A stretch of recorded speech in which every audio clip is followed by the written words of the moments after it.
이스라엘이 또 전쟁을 시작했습니다. 팔레스타인도 모자라서 이제 이란을 공격했습니다.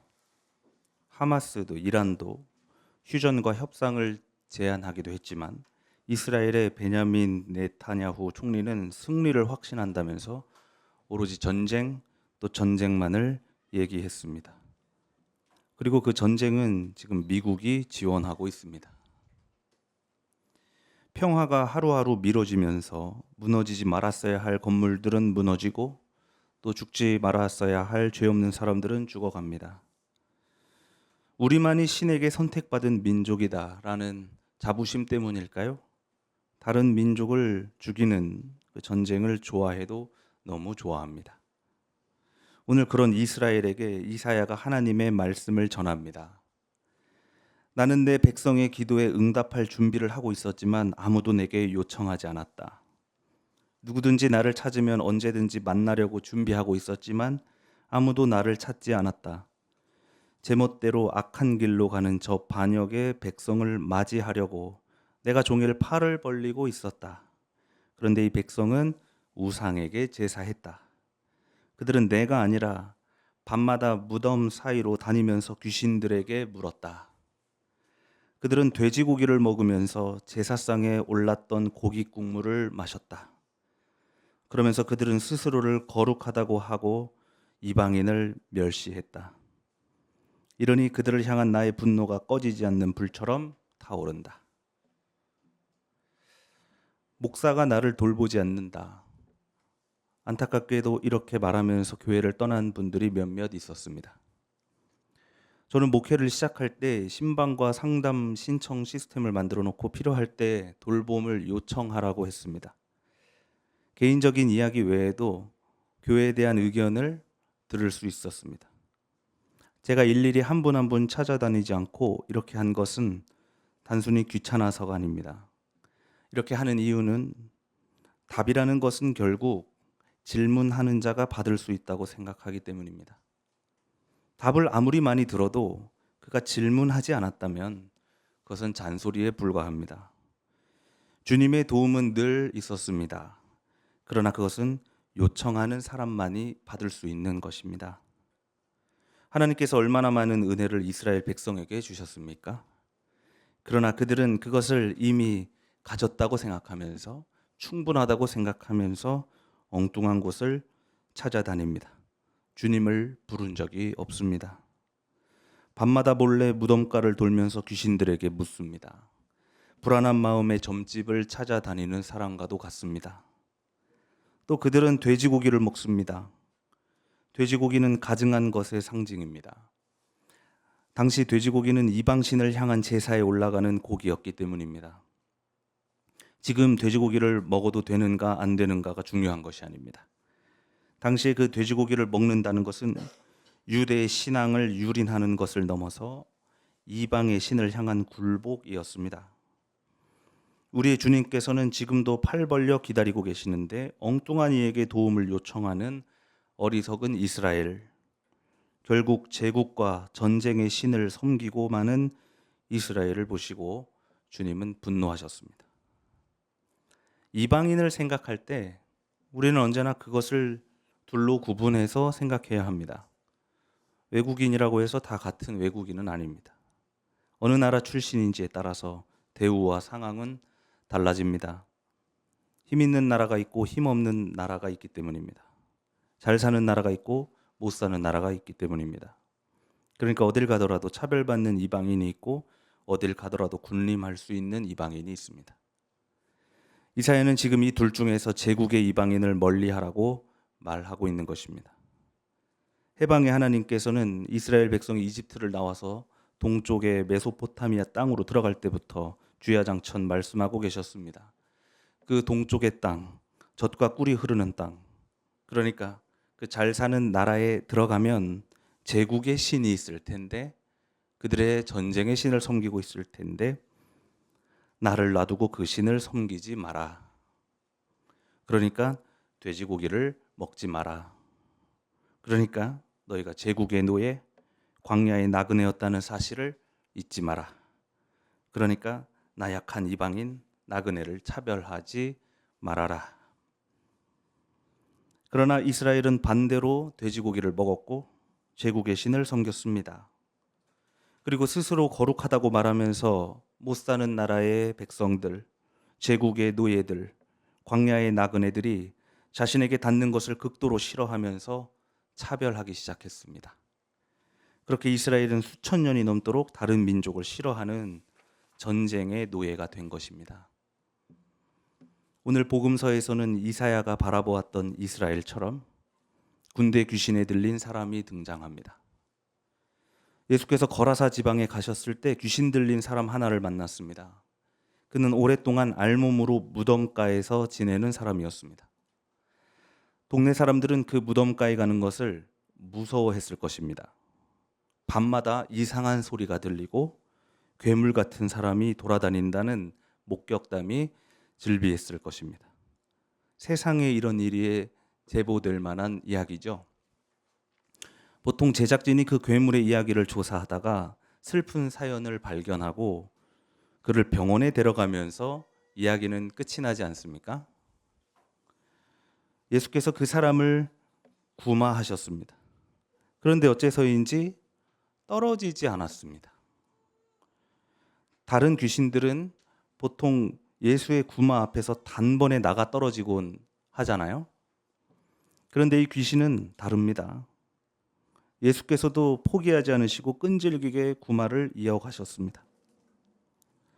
사람들은 그 귀신 들린 사람을 쇠사슬로 묶기도 했지만 그는 그것을 끊고 뛰쳐나가곤 했습니다.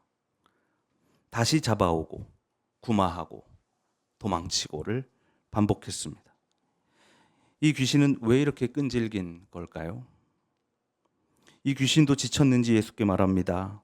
예수님, 당신이 나와 무슨 상관이 있습니까? 제발 나를 괴롭히지 마세요. 예수께서 그의 이름을 물어봅니다. 너의 이름이 무엇이냐? 그가 대답합니다. 군대입니다. 끈질긴 이유를 알았습니다. 군대 귀신만큼 끈질긴 것이 없거든요. 얼마나 끈질기냐면 저는 아직도 제 군번을 기억하고 또 제 입대 날짜를 정확하게 기억합니다. 툭 찌르면 나옵니다. 아직도 군대에 끌려가는 꿈을 꾸고 가끔씩 불현듯 또 이유 없이 그냥 내무 생활의 폭력이 떠오릅니다. 그 귀신 들린 사람은 얼마나 군대 생활을 끔찍하게 했을까요? 얼마나 많은 폭력을 경험했을까요? 전쟁을 경험했을까요? 사람을 죽여봤을까요? 학살에 가담했을지도 모릅니다. 혹은 그 지옥 같은 전쟁터에서 홀로 탈출한 사람일지도 모르겠습니다. 내가 죽지 않기 위해서 저 사람을 먼저 죽여야 하는 비극의 연속. 그 전쟁과 군대는 이렇게 사람을 미치게 만듭니다. 군대 귀신이 예수께 간청합니다. 예수님, 우리를 지옥에 보내지 말아 주십시오. 이건 마치 우리를 다시 전쟁터에 보내지 말아 주십시오라고 간청하는 것과도 같습니다. 예수는 그가 안타까우면서도 난처했습니다. 그때 귀신들의 눈에 돼지떼가 보입니다. 귀신들이 요청합니다. 주님, 저희를 저 돼지들 속으로 들어가게 허락해 주십시오. 예수께서 허락하셨습니다. 귀신들은 그 돼지들 속으로 들어갔습니다. 그리고 그 돼지떼는 비탈을 달려서 호수에 빠져서 죽었습니다. 하나님께서 팔 벌려서 기다리고 계셨는데 어째서인지 불안에 떨던 이스라엘은 무덤가에 귀신을 찾아가고 그 귀신에게 제사를 드리고 그 상에 놓인 돼지고기를 먹었습니다. 아무래도 그저 나그네를 불쌍히 여기신 하나님보다는 강력한 군대와 미사일이 나를 구원하지 않겠습니까? 아무래도 작은 국가들 간의 평화 조약보다는 강력한 제국의 원조가 우리를 구원하지 않겠습니까? 그래서 그렇게 태극기와 같이 성조기도 흔들어 보고 이스라엘 국기도 흔들어 봅니다. 전쟁이 우리를 구원할 거라는 믿음은 결국 군대 귀신이라는 것을 만들어냈습니다. 그 군대 귀신이 얼마나 우리를 끈질기게 괴롭히는지 역사에서 전쟁이 끝난 적이 없고 무기 생산이 멈춘 적이 없습니다. 전쟁은 반복됩니다. 복수는 복수를 낳고 억울한 시민들만 죽어갑니다. 또 최근 우리나라에서는 그 군홧발로 다시 국회를 짓밟고 총구가 시민에게 향하는 일도 있었습니다. 이 일로 인하여 대한민국의 이념 갈등, 지역 갈등, 성별 갈등 등 여러 갈등은 더욱 심화되고 그 구분은 더욱 명확해지고 있습니다. 군대 귀신은 이렇게 우리를 갈라지게 합니다. 그것은 승리의 영이 아니라 분열의 영이기 때문입니다. 1945년 미국과 소련이 마음대로 선을 그어서 우리는 남과 북으로 갈라졌고 그때부터 한반도는 두 제국의 군대가 다스리기 시작했습니다. 결국 1950년 6월 25일 수많은 이들이 죽어야 했고 지금까지 우리는 군대 귀신에 들린 채 살아가고 있습니다. 저는 군악대를 나왔기 때문에 여러 군가를 연주할 기회들이 많았습니다. 그 중에 가곡인데 나에게는 두 아들이 있었는데라는 노래가 있었습니다. 가사는 이러합니다. 나에게는 두 아들이 있었는데 나에게는 두 아들이 있었는데 하나들은 북쪽에서 인민군 되고 하나들은 남쪽에서 국군이 되어 집 나간 지 50여 년 되었는데도 돌아오지 않네. 형과 동생은 이렇게 서로에게 총을 쏘아야 했습니다. 이렇게 군대 귀신은 사랑하는 가족을 원수로 만들고 아직까지도 민족과 이념을 따지면서 모두를 죽음으로 몰아가고 있습니다. 오늘 함께 읽은 갈라디아서는 율법의 세계로 다시 돌아가려는 그리스도인들을 설득하는 편지입니다. 바울은 예수를 향한 믿음이 율법의 세계 안에 갇혀 살던 유대인들을 해방할 수 있다고 믿었습니다. 이것은 해라, 저것은 하지 말아라. 이렇게 율법은 삶의 방향을 제시하고 있습니다. 근데 바울이 율법 자체를 부정한 것은 아니었습니다. 바울은 율법이 개인 교사라고 했습니다. 초보자에게는 이렇게 해라, 저렇게 해라, 이거는 하지 말아라, 저것은 하지 말아라. 이렇게 간단한 안내가 도움이 되기도 하거든요. 저에게도 만약 어린 자식이 있다면 간단하게 알려주겠죠. 횡단보도를 건널 때는 늘 좌우를 어떻게 해요? 살펴라. 밥 먹기 전에는 손을 씻어라. 사람을 만나면 인사를 해라. 또 어느 정도 크면 더 윤리적이고 자세한 것들을 가르칠 겁니다. 사람을 때리지 말아라. 술을 마시지 말아라. 물론 사람이 술을 마셔도 된다고 생각합니다만 위험하고 잘못된 문화에 노출될 수 있기에 우리는 어린이와 청소년에게 술을 마셔도 된다고 말하지는 않습니다. 이거 해라 저거 해라 라고 말하는 율법은 개인 교사입니다. 그러나 그 개인 교사가 점점 한 사람 한 사람에게 족쇄가 됩니다. 이제 사회적으로도 윤리적으로도 초보자가 아닌데 율법의 세계 안에서는 누구나 평생을 초보자로 살아가야 합니다. 이제 그런 율법은 가난한 계층을 착취하고 이방인을 차별하는 혐오의 도구가 되었습니다. 안식일법은 부자들이나 노예들이나 모든 이들을 해방으로 이끌어야 하는 법입니다.